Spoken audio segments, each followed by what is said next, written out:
এই মুহূর্তে রয়েছেন মুকুল চন্দ্র বৈরাগ্য, চেয়ারম্যান নমশূদ্র উন্নয়ন বোর্ড। মুকুল বাবু, আপনাকে স্বাগত। মুকুল বাবু, এই যে সিএ চালু হলো, তাতে আপনাদের প্রাথমিক প্রতিক্রিয়া কি?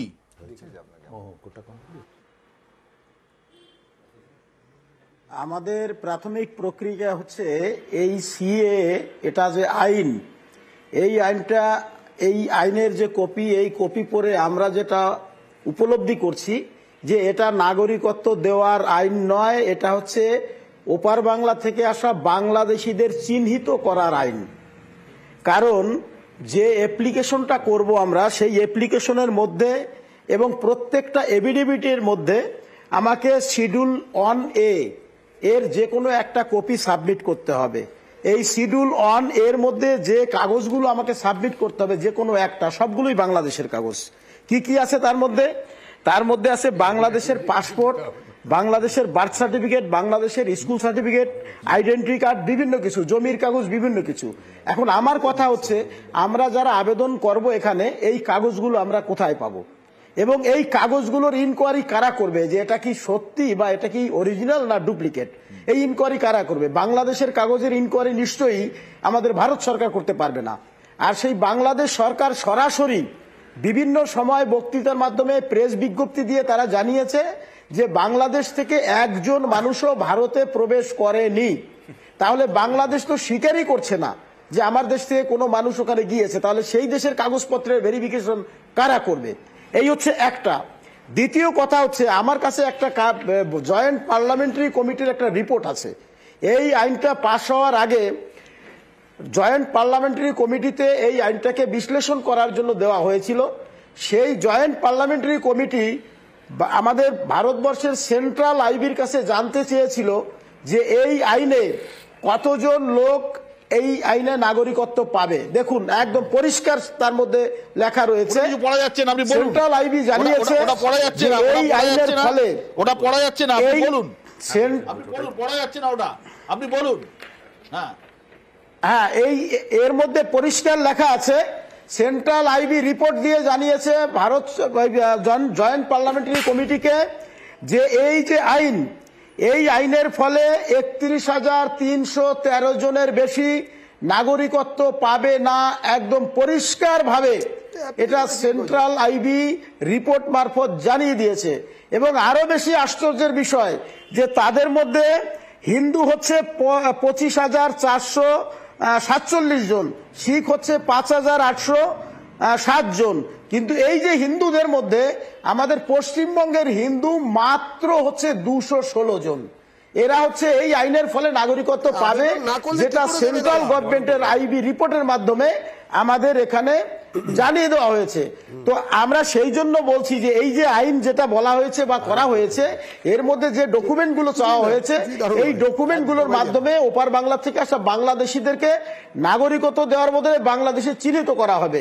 আর একটা কথা আমি বলে রাখি যে এই আইনটা, এটা হচ্ছে স্বরাষ্ট্রমন্ত্রী, উনি এর আগে আমাদের পশ্চিমবঙ্গে এসে বারবার বলে গেছেন যে ক্রোনোলজি ফলো কিজিয়ে, पहले सीए होगा फिर एनआरसी होगा।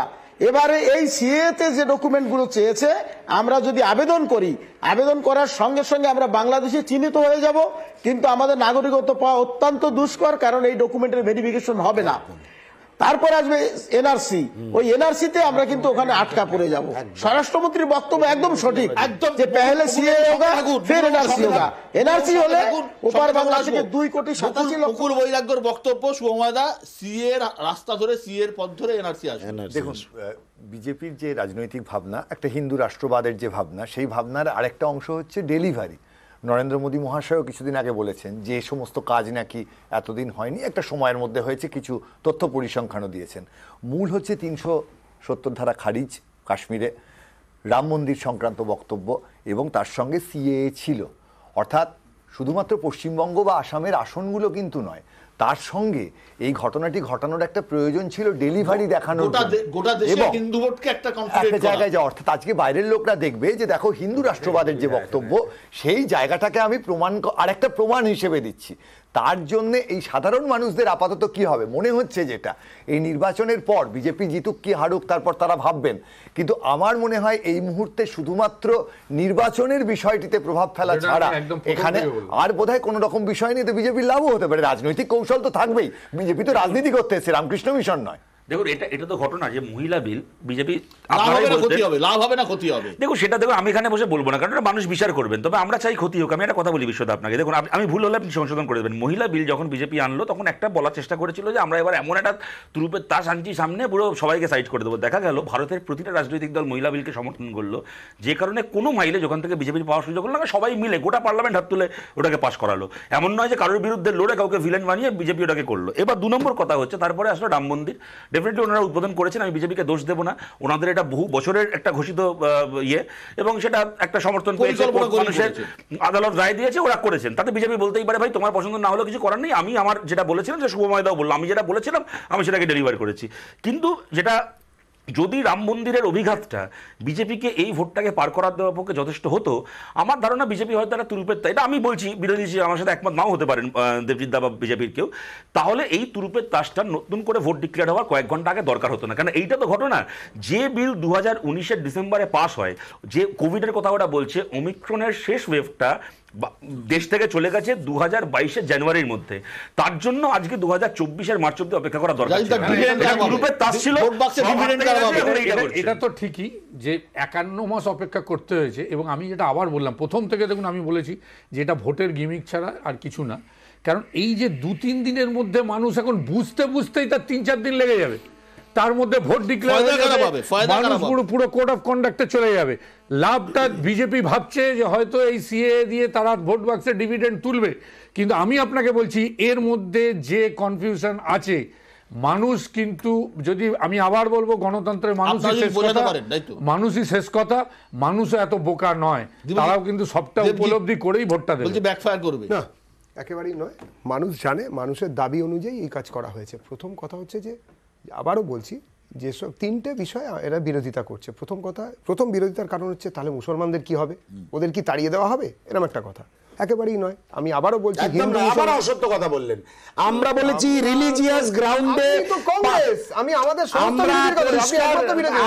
না না শুনুন, আমরা পরিষ্কারভাবে একটা কথা বলেছি, আমরা কখনো বলিনি মুসলমানদের তাড়ানোর কথা। আমরা একটা কথা বলেছি ধর্মের ভিত্তিতে রাজনৈতিক ভাবে উদ্দেশ্য প্রণোদিত, ঠিক সামনের নির্বাচনকে সামনে বলো না সবাইকে, অসুবিধা কি আছে? সমস্ত হিন্দু মানুষকে কেন আনকন্ডিশনালি দিয়ে দেওয়া হচ্ছে না, এটা তো বুঝতে পারছি না। নাগরিকত্ব দিয়ে দিন, হিন্দু হিন্দুস্তান, এটাই তোমাদের মাইন্ডসেট। দেবজিৎ বলো। বলা হয়ে গেছে কেন পোর্টাল ফোর্টাল দরকার?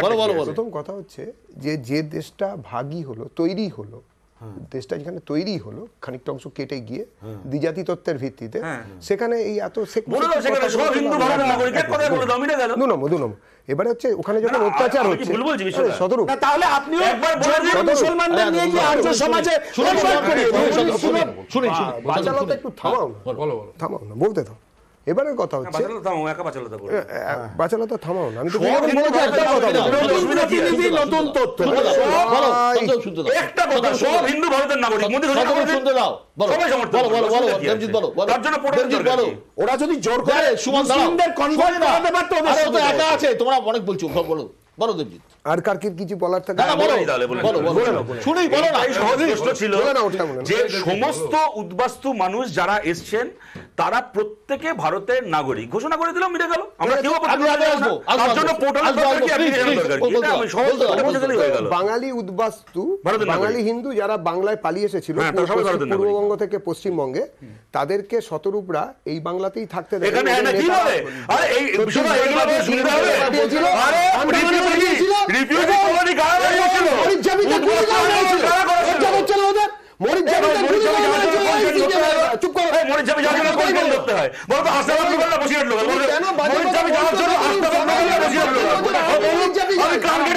প্রত্যেক বছর মরিচ যাবি যায়, তুমি লজিক্যাল উত্তর দাও। কোন ট্রেন ধরে মরিচ যাবে সেটাই জানে না। দ্বিতীয় কথা হচ্ছে লজিক্যাল উত্তর, দ্বিতীয় কথা লজিক্যাল হচ্ছে, উত্তর। আমাকে বলতেই দাও। কোন ট্রেন ধরে জানে চন্দ্র সেই জন্য আমাকে বলতে দিচ্ছে না এবং বলতে দেবেও না। আরে বলো না, আরে বলো বলো। গোসাবা থেকে প্রত্যেকবার আমি মরিচ ঝাঁপি যাই গত 6 বছর ধরে, তোমাদের কোনো নেতা যায় এই তো 50 বললে, এখন 6 হয়ে গেল। আমি বলছি বলতে দাও, চলো। 50 ভাই বয়স যেটা বলার আগের বার বলো,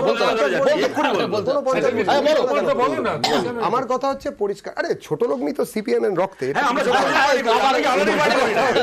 আমরা কি ব্রিটিশের জুতো জিবে লাগো, ব্রিটিশের জুতো লাগলে ব্রিটিশের জুতো কে শুরু করলো? আমাদের কোথায় কি হয়েছে আমরা জানি, আমাদের কোথায় কি হয়েছে আমরা জানি। ব্রিটিশের জুতো ব্রিটিশের জুতো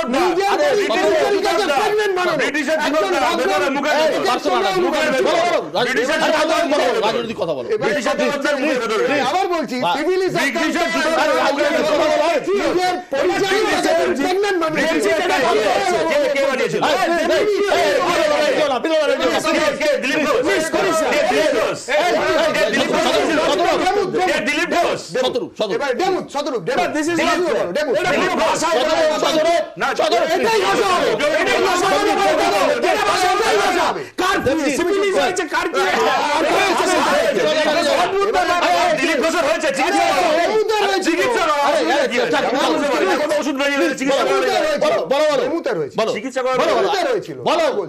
তোমাদের কারুর চিকিৎসা করার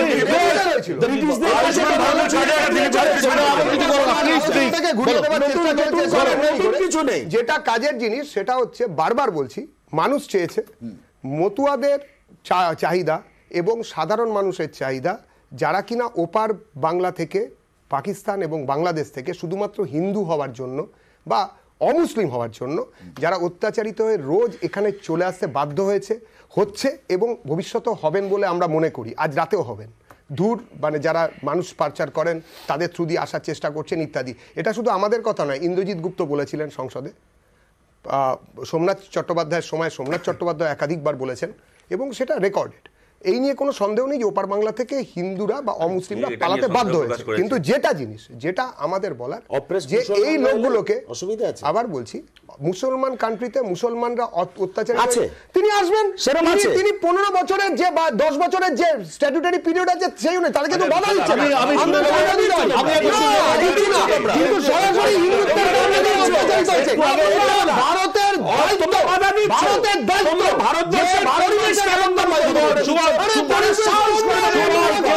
স্বরাষ্ট্রমন্ত্রী অমিত শাহ কি বলছেন?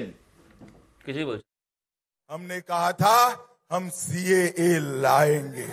आजादी के वक्त से कांग्रेस पार्टी और हमारे संविधान निर्माताओं का वादा था कि बांग्लादेश, अफगानिस्तान और पाकिस्तान से जो शरणार्थी आएंगे, जो वहां की प्रताड़ना झेल कर आएंगे, उसको हम नागरिकता देंगे। मगर तुष्टीकरण की, वोट बैंक की राजनीति के कारण कांग्रेस पार्टी इसका विरोध करती थी। नरेंद्र मोदी जी ने हिंदू, बौद्ध, जैन, ये सारे सिख, ये सारे लोगों को नागरिकता देकर उनका सम्मान करने का काम नरेंद्र मोदी जी ने किया। कल से इस देश में आया हुआ हर एक शरणार्थी मेरे और आपके जितना ही अधिकारी है।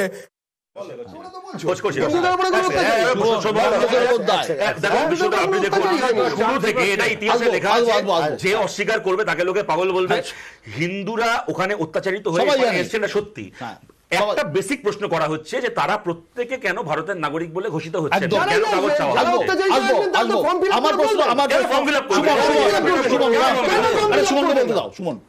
সুমন, এই যে অমিত শাহজি বললেন কংগ্রেস নেগলেক্ট করেছে, কংগ্রেস এইটাকে এড়িয়ে গেছে এতদিন পর্যন্ত।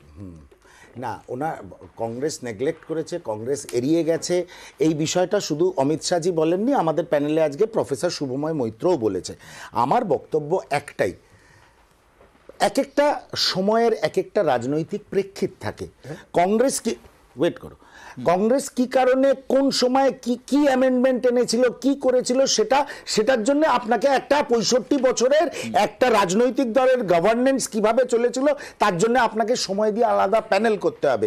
কিন্তু কংগ্রেস এখন যেটা বলছে, এবং ধর্মনিরপেক্ষ প্রগতিশীল দলগুলো এখন যেটা বলছে, তোমরা সিএ আনো, নির্যাতিত মানুষকে স্থান দাও, নাগরিকত্ব দাও, কিন্তু ভারতবর্ষের সংবিধানের যে সেকুলার ফ্যাব্রিক আছে সেটাকে নষ্ট করে, সেটাকে নষ্ট করে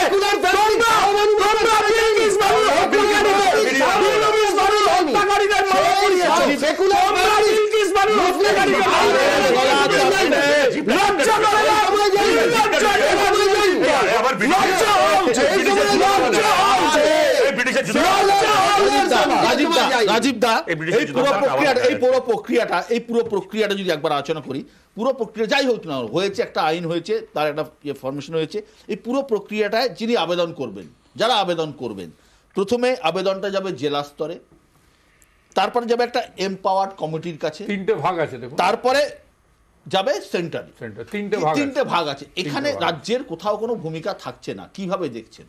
আমি আবার বলছি, প্রথম কথা হচ্ছে এটা একদম জেনে রেখে দিন, পুরোপুরি ভোট কেন্দ্রিক হয়েছে, এবং সংবিধানের সার্বভৌমত্ব এবং ধর্মনিরপেক্ষতার বিরুদ্ধে এটা, এই আইনটা আদৌ, আমি দাঁড়াও ভাই ভাই কি বলতে চাই, আমার বক্তব্য হচ্ছে যে উনি বলছিলেন আমার কথা আপত্তি নেই, আমার আপত্তি এত শর্ত আরোপ হবে কেন, 1 নম্বর। 2 নম্বর হচ্ছে শুধু পাকিস্তান, বাংলাদেশ, আফগানিস্তান কেন, শ্রীলঙ্কা নেই কেন, তিব্বত নেই কেন, অত্যাচারিত হচ্ছে না? আরে ভাই অন্য সবাইকে তুমি সবাইকে তুমি একটা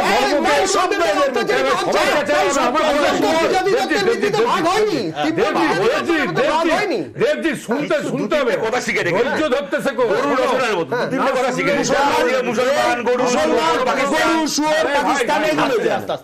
আমার বক্তব্য যে আমি মানে দেশটাতে তো সবাইকে নিয়ে, আমি শুধু পার্টিকুলার একটা ধর্মের কথা আমি বলবো কেন, 5টা ধর্মের কথা বলবো কেন, আমি সব ধর্মের কথাই বলবো, সব ধর্মের কথাই তো বলবো, দেশের ভেতরে দেশের বাইরেও সব ধর্ম নিয়ে বলতে হবে। এবার যেখানে অত্যাচারিত হচ্ছে। এবার দ্বিতীয় আমি আপনাদের বলি, আপনি একটা প্রশ্ন করলেন, অত্যন্ত মানে ভালো প্রশ্ন, এই যে 3টে ধাপ, আপনি আমায় বলুন তো, কেউ দেখেছে কোন ধাপে গিয়ে কি হবে, কোন ধাপ থেকে কি ফেরত আসবে, আবার সেই ধাপ থেকে আবার নতুন করে তাকে কি আইনসভায় পাস হওয়া যে আমি আবার বলছি, তার বিরুদ্ধে আপনারা মামলা করলেন না কেন? ভাই সুপ্রিম কোর্টে মামলা করুন, আমরা করেছিলাম, সিপিএম করেছিল, শুধু আপনারা করুন, কারোর অ্যাপ্লাই করা উচিত, কারোর অ্যাপ্লাই করা উচিত। কি আছে, হেরেছে না জিতে? সিপিএম করেছিল না, না, এই মামলার রায় কি? আমি একটা প্রশ্ন, এই মামলার রায় কি?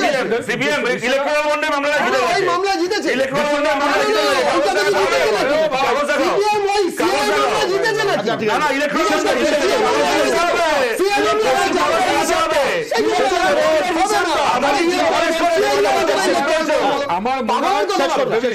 আমার মনে হয়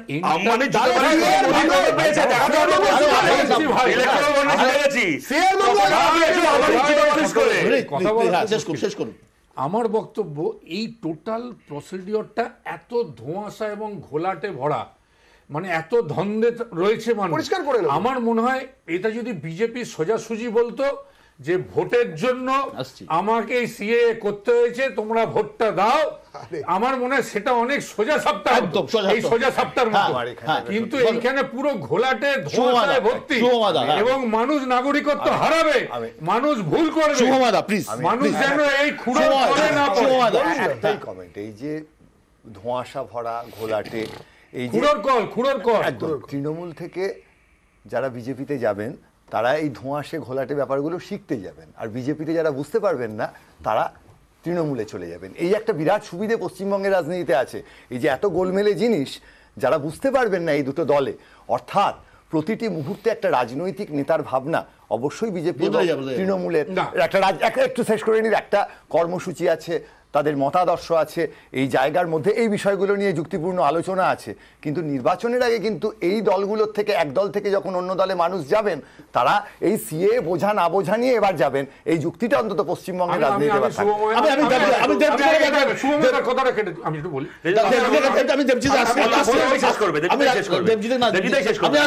আমি একটা প্রশ্ন নিয়ে আসবো। দেবজিৎ, ও তাই উত্তর দিয়ে শেষ না করে না দেবে ও। তুমি কিন্তু তুমি আমি- আমাকে তুমি বলছিলে যে তোমার পূর্বপুরুষ পূর্ববঙ্গ থেকে এসেছে একদম। তাই তো তুমি কি অ্যাপ্লাই করছো? আমি আবারও বলি যে না, তুমি apply করছো? অ্যাপ্লাই করতে হবে। কেন? তার কারণ হচ্ছে, কেন করতে তার হবে? কারণটা বলছি। কোন সালে এসছো? রেকর্ড করে রাখ কথাটা। হ্যাঁ? বাবা রেকর্ড করুন না ভাই, মিথ্যাবাদী তো। কাগজ আছে? বলি একটুখানি। হ্যাঁ বল। Persecuted হওয়ার আমি কাগজ এরকম আছে? স্পেসিফিক কি জানতে যে আমি পূর্ববঙ্গ থেকে আসলো। এক লাইন আমাকে বলতে দাও। হ্যাঁ আমি বুঝেছি। বলো। 47 নভেম্বরে আওয়াজ চলে গেল আমার 47 আমার ঠাকুরদা আরে এটা ওদের এখন তোমাদের কি কাছে করবে? হাসির জিনিস হতে পারে ভাই।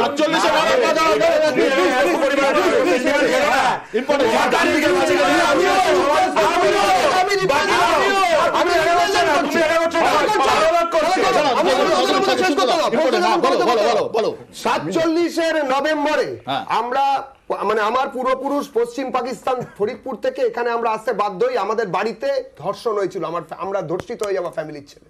এই এরকম অবস্থা সবারই হয়েছিল। কেউ এখানে একটা সিন্ডিকেটের ব্যবসা করতে বা লাল পতাকা নিয়ে মিছিল করার জন্য এখানে আসেননি, ওই জন্য আমরা এসেছিলাম। আবার এটাও ঘটনা। এবারে আমরা এটাও বলেছে তো? বলতে দাও। এবারে আমাদের কাছে যে কাগজ আছে সেটা হচ্ছে আমরা যখন ওপার থেকে এপারে আসি, মানে আমার ঠাকুরদা যখন আসেন তখন আমাদের এপারে একটা কাগজের ছাপ মেরে ধুবুলিয়া উদ্বাস্তু ক্যাম্পে আমাদের থাকতে দেওয়া হয়। উদ্বাস্তু ক্যাম্প পৃথিবীর কোথাও, এমনকি বাংলাদেশ বা পাকিস্তান একই সঙ্গে তো ভাগ হয়েছিল, মানে পূর্ব পাকিস্তান বা পশ্চিম পাকিস্তানে রিফিউজি রিহ্যাবিলিটেশন ডিপার্টমেন্ট বলে কিছু নেই। কারণ এপার থেকে পড়ে যায়নি, এপার থেকে পড়ে যায়নি, ওপার থেকে আমার মতন হাজার হাজার লোক এসেছে আমার পরিবারে। এইবারে কথা হচ্ছে তাদের জন্যই এটা। দেখো কি লেখা আছে, তাদের জন্য তার কারণ সুপ্রিম কোর্ট বলেছে। তুমি অ্যাপ্লাই করবে, সুপ্রিম কোর্ট তুমি অ্যাপ্লাই করবে,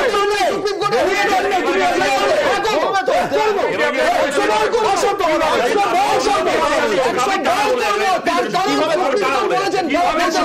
সুপ্রিম কোর্ট বলেছেন, বিশ্বদা আগে শুনে নাও, সুপ্রিম কোর্ট বলেছেন কিভাবে আধার কার্ড, প্যান কার্ড এগুলো কোনোটাই এই জন্যই এনআরসি আসবে, এই জন্যই এনআরসি আসবে, প্রত্যেককে দিতে হবে। সবাইকে এনআরসি হতে হবে। এটাই হচ্ছে কথা।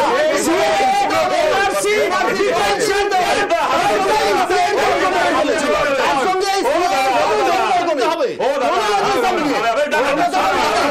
আমি তো বলছি, আমি যেটা বলতে চাইছি ওইটা এনআরসি যারা 14 আগে অব্দি যারা এইভাবে এসেছে 55 পর থেকে, তারা করবে সবাই, ঠিক আছে। 71 পর থেকে 14 আগে অব্দি, মানে এক মিনিট, এটা কথা বললো 71 না, এটা কথা বললো এটা কথা বললো না না উদ্দেশ্য মানে 2014 না উদ্দেশ্য মানে উদ্দেশ্য মানে তুমি যে বলছো 71 প্রত্যেক দিন আসছে 14 পর্যন্ত করেছে। 14 পর্যন্ত এবার কাহিনী বলতে দিন। 14 বলতে দেবো তো সবাইকেই দিতে হবে, সবাইকেই দিতে হবে। বলো ছোট করে বলো। একদম প্লিজ। দুটো কথা হচ্ছে, এক যেটা দেবজিৎদার যে কথা, আমি সব কথা উড়িয়ে দিচ্ছি না, কিন্তু এটা ইতিহাস। উদ্বাস্তু আন্দোলন কিন্তু এখন যেহেতু লাল পতাকাকে ব্যঙ্গ করলো, উদ্বাস্তু আন্দোলন রিফিউজি রিহ্যাবিলিটেশন এখানে লাল পতাকা নিয়েই হয়েছে। এক দ্বিতীয় কথা যেটা বলো সুপ্রিম কোর্টকে মানি না, দেখুন উদ্বাস্তু মানুষ তো কাগজ দেখাতে দাও, কয়েক মাস টাইম আছে। সুপ্রিম কোর্টের রায় কিন্তু ইসিআই কে ভাই মোদির মজুরির কাগজ 16 তারিখ দেখাতে হবে। হ্যাঁ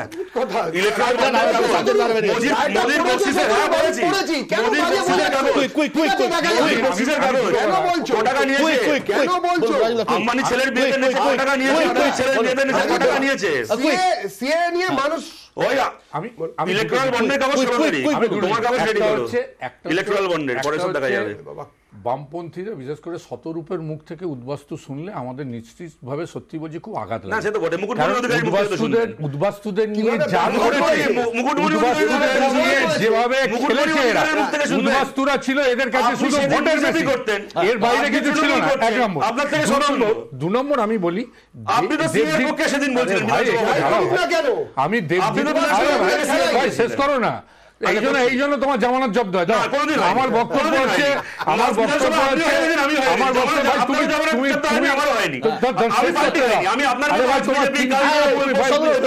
মুশকিল, তোমার পার্সোনাল অ্যাটাকে যাও। আমার বক্তব্য হচ্ছে দেবজিৎ আলটিমেটলি কিন্তু দেবজিতের ঝুলি থেকে বিড়াল বেরিয়ে পড়লো। ও কিন্তু খুড়োর কল যে কথাটা আমি বললাম ও কিন্তু বলে দিল যে সিএ হাত ধরে এনআরসি আসবে, এনআরসি পড়ে আসবে। আরে ভাই, ন্যাচারালি ভাই, আমাকে প্রথমে আমি বলে দিয়েছি বলতে দাও না।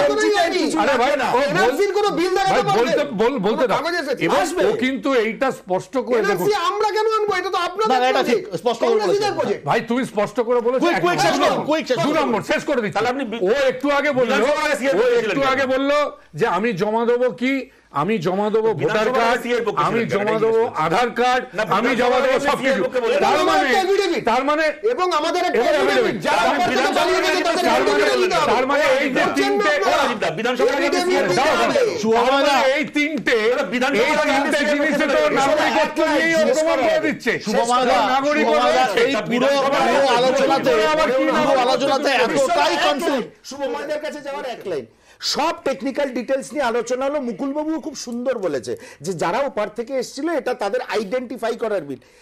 সবচেয়ে বড় কথা হচ্ছে খুব কনসিয়াসলি নতুন করে যখন নরেন্দ্র মোদী মানুষের ছাদ এবং পেটের খাদ্য নিয়ে বিপদগ্রস্ত মানুষ আঙুল তুলছে, নতুন করে হিন্দু ভোট কনসলিডেশন করার এটাও সুহামদা, পুরো রাজনীতির জিনিসটাতে, লোকেরা পুরো বিষয়টাতে যে আলোচনা আমরা করলাম, পুরো বিষয়টাতে একটা ধোঁয়াশা তো আছেই, কিন্তু দেবজিৎ স্পষ্ট করে দিল যে এই সি এর পিছু পিছু এনআরসি আছে।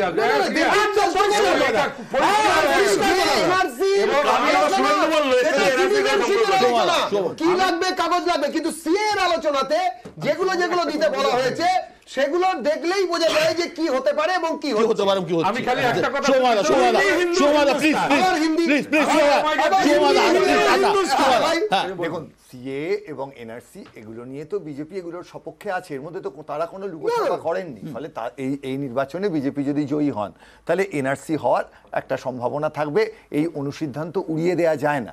কিন্তু গোটা ভারতের রাজনীতিতে লোকসভা নির্বাচনের আগে যে কথাগুলো, যে বর্ণনাগুলো হারিয়ে যাচ্ছে, সেটা হচ্ছে ভারতের উন্নয়ন, ভারতের শিক্ষা, স্বাস্থ্য, রুটি কাপড়া মকান, বিজলি, সড়ক, পানি, এগুলো বাদ পড়ে যাচ্ছে এই আলোচনায়। এরপর আমরা শুরু করব ইলেকটোরাল বন্ড নিয়ে, কোন দল কত টাকা নিয়েছে।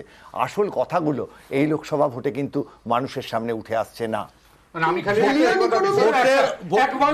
আমার আর সময় নেই, আমার একদম সময় নেই। ভোটের অস্ত্র সিএ, এই অস্ত্রে শান দিচ্ছে বিজেপি, পাল্টা শান দিচ্ছে তৃণমূল কংগ্রেস, শান দিচ্ছে কংগ্রেস এবং সিপিএমও। কিন্তু এই অস্ত্র শেষ পর্যন্ত কাদের দিকে যায়, জনতা জনার্দন কোন দিকে রায় দেয়, সেটাই এখন দেখার। অনেক অনেক ধন্যবাদ আপনাদের আজকে অনুষ্ঠানে আসার জন্য।